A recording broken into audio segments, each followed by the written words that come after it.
भैरवनाथ खुद को किशनलाल का गुनहगार मान रहा था क्योंकि वो उसके 3 माह के बच्चे को रुद्र प्रेतनी से नहीं बचा पाया था। वो किसी भी कीमत पर उस रुद्र प्रेतनी से उस 3 माह के बच्चे का बदला लेना चाहता था, चाहे उसे कोई भी कीमत चुकानी पड़ती। और ये सोचकर वो वहाँ से निकल आता है। अब उसके पास सिर्फ एक ही चारा बचा था, वो अपने गुरु रामनाथ के पास जाए और अधिक सिद्धियां प्राप्त करे ताकि रुद्र प्रेतनी का खात्मा कर सके। क्योंकि रुद्र प्रेतनी की ताकत के आगे उसकी सिद्धियां कमज़ोर साबित हुई थी, जिस वजह से उसकी हार हो गई। अब उसे ये तो समझ में आ गया था कि उसकी जो सिद्धियां उसके पास है वो रुद्र प्रेतनी के सामने कुछ भी नहीं है, इसलिए उसने यही सही समझा। क्योंकि भैरवनाथ की फितरत में हार मानना था ही नहीं, उसने पहली बार हार का स्वाद चखा था। वो अपनी बहुत ज़्यादा बेइज्जती समझ रहा था। अब उसके पास सिर्फ एक ही चारा था, या तो वो सिद्धियां प्राप्त करके रुद्र प्रेतनी को हरा दे या वो खुद ही अपनी जान दे दे। ये सोचकर वो अपने गुरु को ढूंढने के लिए जंगलों की तरफ निकल जाता है।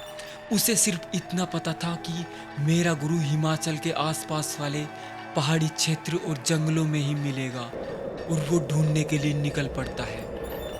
उसे रामनाथ की कोई फिक्स लोकेशन नहीं पता थी, इसलिए वो जंगल में ही घूम रहा था।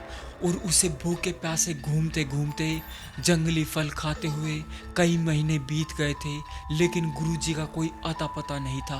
अचानक ही एक बरगद के पेड़ के नीचे उसे रामनाथ तपस्या करता हुआ दिखाई दिया, और वो उसके सामने जाकर फूट फूट कर रोने लगा और अपनी सारी दुविधा को बताता है कि मेरे साथ क्या हुआ। गुरुजी, आपने जो मुझे सिद्धियां दी थी वो किसी भी काम की नहीं है, वो सिर्फ एक रुद्र प्रेतनी के आगे हार गई, और अब मैं क्या करूं, आप ही मुझे कुछ बताइए। रामनाथ उसे बताता है कि वो सिद्धियां रुद्र प्रेतनी के आगे कारगर नहीं है, क्योंकि तुम्हें अपनी सिद्धियों पर बहुत ज़्यादा घमंड हो गया था, इसलिए तुम सिद्धियों को आधी अधूरी छोड़कर ही चले गए थे। अगर उस दिन तुम अपनी सिद्धियों को पूरा करके जाते तो आज तुम्हें ऐसे जंगल में नहीं भटकना पड़ता और एक रुद्र प्रेतनी से भी नहीं हारना पड़ता। हालांकि रुद्र प्रेतनी एक बहुत बड़ी पावरफुल एंटिटी होती है, लेकिन इतनी भी नहीं होती कि एक सिद्ध तांत्रिक को हरा सके। इसके जिम्मेदार तुम खुद हो। तो भैरवनाथ इस बात को समझ जाता है और वो बोलता है कि गुरुजी, इस गलती की वजह से एक छोटे बच्चे जो कि 3 महीने का ही था उसकी जान चली गई, और इसका जिम्मेदार मैं खुद को मानता हूँ। तो रामनाथ उसे बताता है कि ये तो नियति का चक्र है, जन्म और मृत्यु। तुम उस रुद्र प्रेतनी को हरा पाओगे, लेकिन अभी तुम्हें और साधना और शिक्षा की जरूरत है। ये बोलकर वो भैरवनाथ को अपने सामने ही बैठा लेता है और वो उसे ध्यान में बैठने के लिए बोलता है, और वो उसे वहीं पर कई दिनों तक दीक्षा प्रदान करता है, और कई दिनों बाद उसे और ज़्यादा सिद्धियां मिलती हैं। सिद्धियां प्राप्त करने के बाद रामनाथ भैरवनाथ को बोलता है कि तुम इन सिद्धियों से रुद्र प्रेतनी को हरा सकते हो, और वो उसे जाने की आज्ञा देता है। तो भैरवनाथ उन्हें बताता है कि रुद्र प्रेतनी बहुत ज़्यादा ताकतवर और चालबाज है, वो किसी ना किसी तरह मुझे उलझाकर मुझे फिर से हरा देगी। आप चलिए और लोगों को उसके खौफ से मुक्ति दिलाओ, लोग उससे बहुत परेशान हैं। तो रामनाथ उसे बोलता है कि ठीक है, और रामनाथ उसके साथ ही चल पड़ता है। और कई दिनों के सफ़र के बाद वो जैसे ही उस इलाके में पहुंचते हैं जहां पर रुद्र प्रेतनी का खौफ था, तो रामनाथ भैरवनाथ से पूछता है कि कहां पर है रुद्र प्रेतनी। तो भैरवनाथ उन्हें बताता है कि रुद्र प्रेतनी ऐसे नहीं आएगी, उसे आवाहन करके बुलाना पड़ेगा। तो रामनाथ रुद्र प्रेतनी का आह्वान करता है और उसे जबरदस्ती बुलाता है एक छोटे से हवन जो उन्होंने निर्मित किया था। अब जैसे ही रुद्र प्रेतनी एकदम उस हवन पर प्रकट होती है तो एकदम जोरदार धमाका होता है, और भैरवनाथ उस धमाके से दूर जाकर गिरता है। तो रामनाथ को उसकी शक्ति का आभास होता है कि रुद्र प्रेतनी जो कि कितनी ताकतवर है, और वो भैरवनाथ को बोलता है कि वाकई में ये रुद्र प्रेतनी बहुत ही पावरफुल है और इसे हराना आसान नहीं है। भैरवनाथ को गिरने से जो चोट लगी थी, और वो कराते हुए गुरुजी से बोलता है कि गुरुजी मैंने आपको पहले ही बोला था ये इतना आसान नहीं है, लेकिन अब सब कुछ आपके ही हाथ में है। मेरी और आपकी इज्जत सिर्फ अब आप पर ही निर्भर करती है कि इसका क्या किया जाएगा। तो रुद्र प्रेतनी उन दोनों को देखकर हंसती है, जो कि बहुत ही खौफनाक हंसी थी, और उसके साथ लगभग 20-25 और भी भूत प्रेत आ जाते हैं, और वो भी उन्हें देखकर हंस रहे थे कि गुरु चेले हमें पकड़ने के लिए आए और खुद ही मुंह की खाकर गिर गए।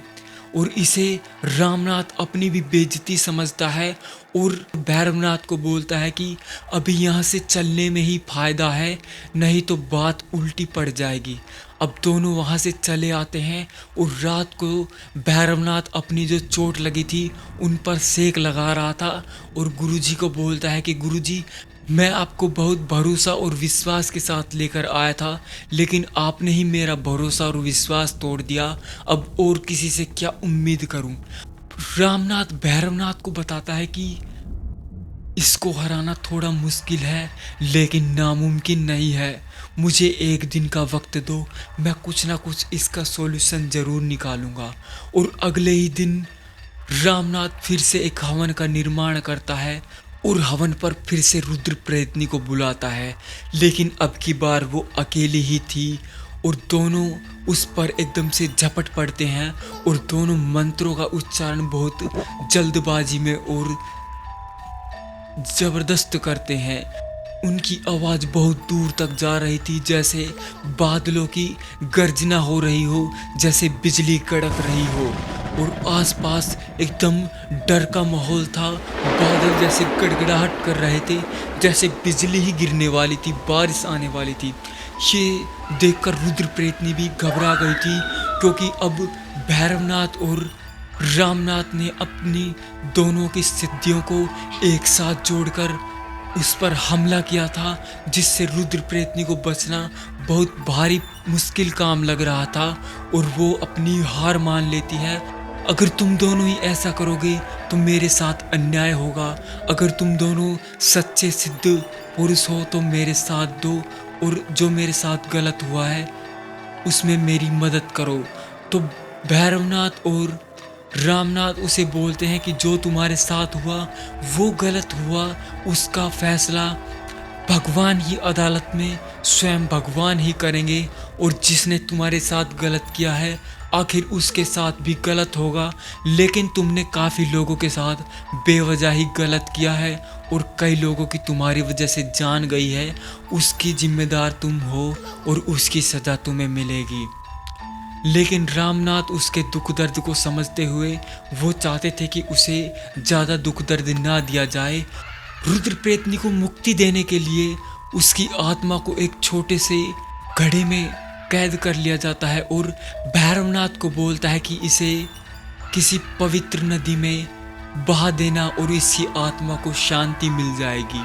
और जो उसके साथ और काफ़ी मात्रा में भूत प्रेत थे वो तो ऐसे ही डर कर भाग गए थे, क्योंकि रुद्र प्रेतनी ही उन दोनों का सामना नहीं कर पाई थी, तो वो छोटे मोटे भूत प्रेत उसका सामना क्या करते। और वो तो इसलिए भी डर गए थे क्योंकि रुद्र प्रेतनी ही उनकी साम्राज्य को संभालती थी, अब उनकी महारानी ही नहीं रही थी, तो उन छोटे मोटे वजीरों को वहाँ पर क्या काम। इसलिए वो भी वहाँ पर उन दोनों को देखकर भाग गए थे। और उस इलाके में रुद्र प्रेतनी का खौफ खत्म हो जाता है, और उसके बाद भैरवनाथ और रामनाथ दोनों किशनलाल और उसकी पत्नी से मिलने के लिए उसके घर जाते हैं, और उन दोनों को सारी बात बता देते हैं कि जो तुम्हारे बच्चे के साथ हुआ उसका बदला हमने रुद्र प्रेतनी से ले लिया है, और उसे भी मुक्ति दे दी है। आज के बाद तुम्हें ऐसी कोई समस्या नहीं मिलेगी। और उसके बाद ही किशनलाल ने उसके ऊपर एक नई स्टोरी छापी, जिसमें अब की बार उसने एक रियल स्टोरी को ही छापा था, जो कि उस रुद्र प्रेतनी से मिलती जुलती थी, क्योंकि वो भी चाहता था कि जो उसके साथ हुआ उसे न्याय मिले। और अब भैरवनाथ और रामनाथ अपने आश्रम की तरफ निकल पड़ते हैं। भैरवनाथ एक लंबी सांस लेता है और कालीचरण, जो कि अभी ख्वाबों में ही खोया हुआ था, उस कहानी को जैसे फील कर रहा था जैसे वो सब उसके सामने ही घटित हुआ था। और भैरवनाथ कालीचरण को बोलता है कि अब तुम खड़े हो जाओ और छोटा मोटा आश्रम का काम कर लो, वो रुद्र प्रेतनी की कहानी तो खत्म हो गई है। कालीचरण खड़ा होता है और वो अभी भी उस रुद्र प्रेतनी के खौफ में था, जिसका सामना रामनाथ और भैरवनाथ ने किया था।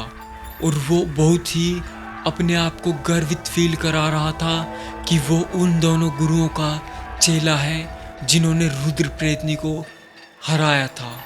और अगली वीडियो में हम रामनाथ की स्टोरी को शेयर करेंगे कि रामनाथ ने कैसे अपनी सिद्धियां प्राप्त करी और वो कैसे इतने बड़े सिद्ध अघोरी बने। आपको हमारी वीडियो कैसी लगी कमेंट करके ज़रूर बताएं। धन्यवाद।